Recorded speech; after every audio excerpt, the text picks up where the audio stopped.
All right, so if you've ever started looking into mutual funds, you've probably hit this exact fork in the road: direct plan or regular plan. And believe me, the path you choose can make a huge difference to your returns down the line. So, in this explainer, we're going to break down exactly what sets them apart and make this choice a whole lot simpler. Let's dive in. So, what's the real difference here? Honestly, it all boils down to one simple thing: how you buy. Just think of it like you're buying the exact same product, but you can take two different paths to the checkout, and each path has its own pros and cons. To make this super clear, let's use a simple analogy that we'll come back to. Imagine you want to buy a brand new smartphone. You could go straight to the brand's own website to buy it, or you could walk into a local electronics store and buy it there. It's the same phone, but a totally different shopping experience. That's the core idea we're exploring. Now, before we get too deep into the plans, let's do a quick refresh just so we're all on the same page. What even is a mutual fund? Well, it's basically a giant pool of money.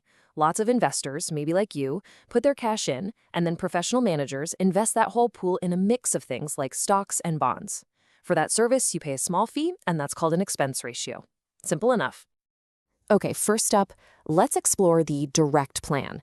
We're calling this one the DIY trail. This is the path for the independent investor who really likes to be in the driver's seat. So, what does direct actually mean? It means you're cutting out the middleman entirely. You go straight to the source, the asset management company, or AMC, to put your money in. There are no brokers, no advisors, nobody involved in the transaction but you and the fund company. And bringing it back to our phone analogy, this is exactly like buying your phone from the brand's official website. You're dealing one-on-one with the company that makes the product. No one else is in between. So why would you go this route? What's the benefit? Well, the biggest one is a lower expense ratio. Since there's no intermediary to pay a commission to, the fee is lower, and that means more of your money stays invested and working for you. On top of that, you get complete control over your own investment choices. But here's the trade-off, and it's a big one. Going direct means you are on your own. You have to be comfortable doing your own homework, making your own decisions, because there's no professional support there to guide you. It's the true do-it-yourself path. Now let's look at the other path. We're calling this one the guided tour, the regular plan. This one's designed for those who'd rather have an expert lead the way. With a regular plan, you're investing in the exact same mutual fund. The only difference is you're doing it through an intermediary. Think of a financial advisor or a broker. They're there to help you out, and for that service, they earn a commission. This is the other side of our phone analogy. It's like buying that same exact phone, but from a retail store. The store gives you advice, convenience, and in return, they get a little commission from the brand for making the sale.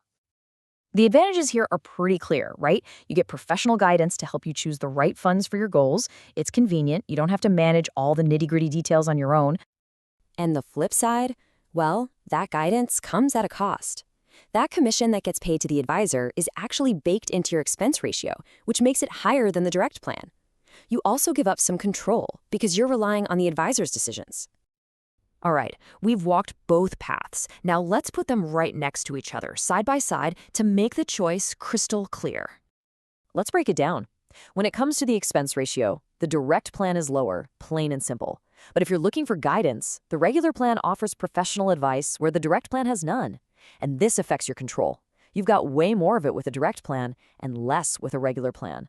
So at the end of the day, the direct path is for that hands-on DIY investor, while the regular path is for those who value expert help and convenience.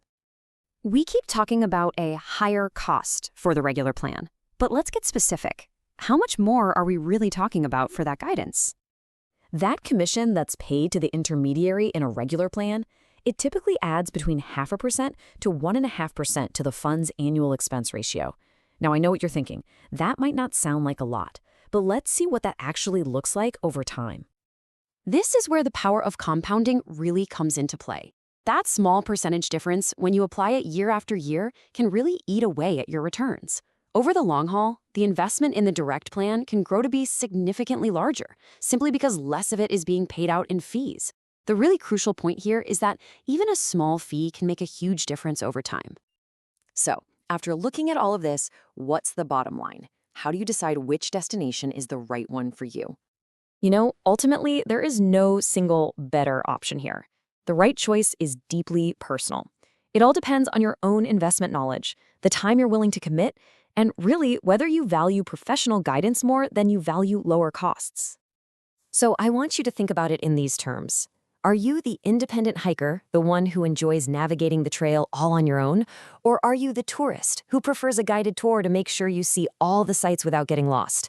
The answer to that question will tell you exactly which mutual fund plan is your perfect fit.